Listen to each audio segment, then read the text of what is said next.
flip side of the Right now, what we're watching is a reenactment of the Hogan Turk and the NWO. I mean, Turk and the NWO. But they use LeBron James as Hogan. And they use a way to box as the outside. Look at Cavaliers, the Macho Man, he was laying on the ground. The mascot of Deontay West. LeBron James. Yeah, Cavaliers fan. Hey, if any of y'all want to see this, type in LeBron James flips out on Cleveland fans or LeBron NWO on YouTube. You join up with the likes of these two men absolutely makes me sick to my stomach. These are the men I want as my friends. Look at all this. Hey man. That's terrible. Alright, y'all, we back. Welcome back to Downtime. I'm all Doug once again. And I'm B-Nod, still around. Just had to refresh my drink up. Yeah, we pretty much used that to bring us in because we're about to start talking a little bit of basketball, NBA to be precise. Just a little bit. So, before we jump to the NWO, I would like to say that a long time ago, I used to watch this game called basketball, and there was this guy everybody talked about, this dude. And I couldn't stand the way that they cheated for this guy. I appreciate the time they cheated for him. So I was like, well, this is the thing. It's not, I didn't so much like they cheated for him. It wasn't because they cheated for him, it was because everybody loves him. And I'm a natural dissenter, so because I have to have something to argue about, much like why I have to hate. Are you a Duke fan? That's much like why I became a Duke fan, because I hated on the fact that everybody was on UNLV. So I became a Duke fan. And it took this one dude, random dude, and Rod, if you ever watch this clip, you remember this day. I was in DC, walking out of the Duke starter jacket. I walked around that joint proud, Slim. And this black dude walked up and was like, Duke Blue-Eyed Devils? Like, he was about to stand, he was like, Duke Blue-Eyed Devils? And I was like, jeez. I was like, jeez, but you know what? I looked at him and I was like, yep, and they winning too. I said, what your black Georgetown doing? They ain't doing much nothing. And that day on, I was good. Bama just look at me, this Duke Blue-Eyed Devils. He wasn't talking basketball trash. He was going on me as a brother, because I like Duke. Called in the KKK and stuff like that. What's going on with that, baby? You know what I'm saying? So I'm about to enjoy like something epic. But I go back saying, everyone loved this guy named Michael Jordan. So I said, for me to like this game of basketball, I need to like a team that's his rival. The team that hated him the most at that time that I was trying to find out was the New York Knickerbockers. With Patrick Ewing and John Stocks, Oakley, Xavier McDaniel. What's the other dude name? Anthony, Greg Anthony. Yeah. Nah, Anthony, what's the dude name? Mason. Anthony Mason. That's Anthony Mason, but we've been having some pretty lackluster basketball for a while. We didn't get LeBron, thank you, so I'm not a Wizards fan. But we did get Carmelo Anthony and la out that Jordan team. We got Melo. That's all I know. Hey, I'm gonna say this real quick. I don't care. You can call me, talk all the trash you want about the Knicks not winning this. I don't care about this shit. F this shit. I'm thinking about the next shit. We just gonna analyze this a little bit. When this trade was, coming about, I asked you if I wanted it, right? If you wanted it to happen. And you told me not at the price that they was giving up all the players. And I didn't. And when you told me... But I told you that it's hard in the NBA to come across a superstar. True. So if you got three dudes who are pretty decent players, which are the three dudes that y'all let go, a couple of them anyway, Chandler and Gallinari, when you able to get that superstar, you pretty much... you pretty much set for years to come. I mean, it's like getting a franchise quarterback in football. You just don't find those things, And so I just kept reiterating that y'all only were giving up 75 cents on the dollar. So now that we've talked about that in the past, not on the show, but in the past. How do you feel about the trade now? Do you still feel like... all right. Like at that time, I didn't want to give up those players because I look at the Miami Heat, a team that has a lot of good guys. Yeah. But it's those core dudes that you need. You know what I'm saying? You need the core. You know what I'm saying? You need your bum dudes on your team that still can come through for you. And what I was hoping is that the Knicks didn't lose that, but at the same time, we're still pretty much set. Wait, we still alive. We still have some good players out there. We would talk Miami just after this, but I mean, with the Knicks, I just feel like the pieces fit. I mean, because when you, I mean, even though he's not healthy right now, Chauncey Billups, right? He knows how to play the point guard position.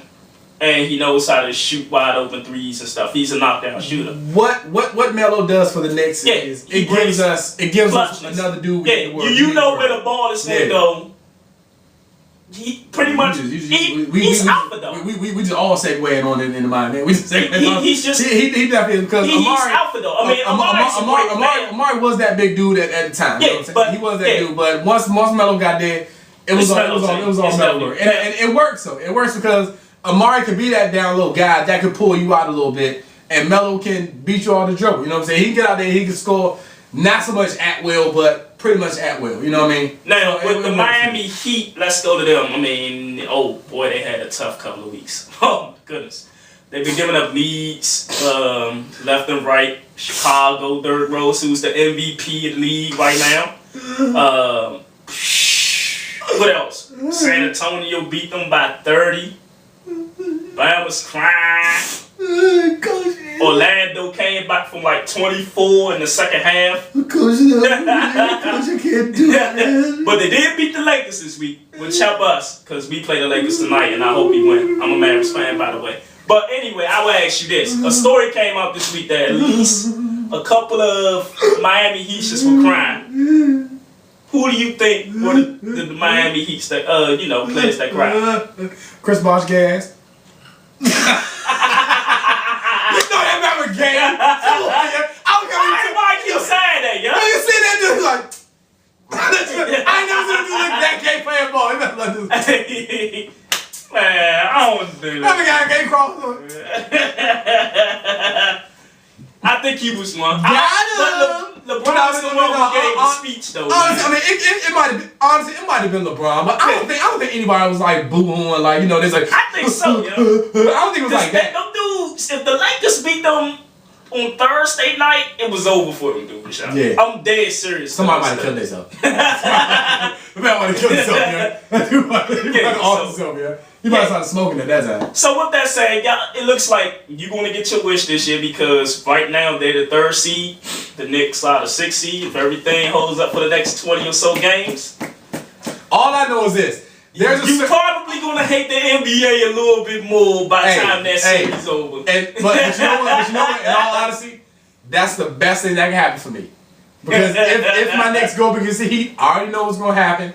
And yes, you and I've had the Dwayne Wade talk. You know what I'm saying? When they beat your Mavericks in the championship. Man. But if that happens to me, all that does is gives me a reason to like basketball again. Because I have something to hate. To like basketball again? Okay. I don't want to hear you say, man, I hate the NBA. Whoa. I ain't watching that no more. Whoa. I will say I hate it because of this. Because the NBA, much like wrestling, is the only sport, the only form of entertainment I can say to you, hey, I'm gonna cheat. and you're not, and nobody says anything. Hey. The NBA will sit there and say, hey man, look, nobody paid to come in. And the thing is, I'm saying, nobody paid to come and see Kobe sit on the bench, so Kobe not gonna get this foul. Really?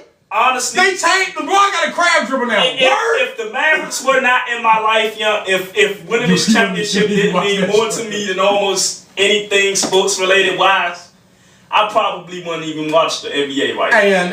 But I love that. I can't quit it, yo. I love it because you know why? You know why I can't quit it? Because it reminds you of wrestling. It's wrestling. It's legit. It's wrestling, but just a little bit legitimate. Yeah. The only thing difference between wrestling and the NBA is that there aren't promos. They don't have any promos really. I'm sorry, they kind of do because KG was out of promos. Yeah, I know. Why they gonna be going like a mother. Hey, yeah, all right.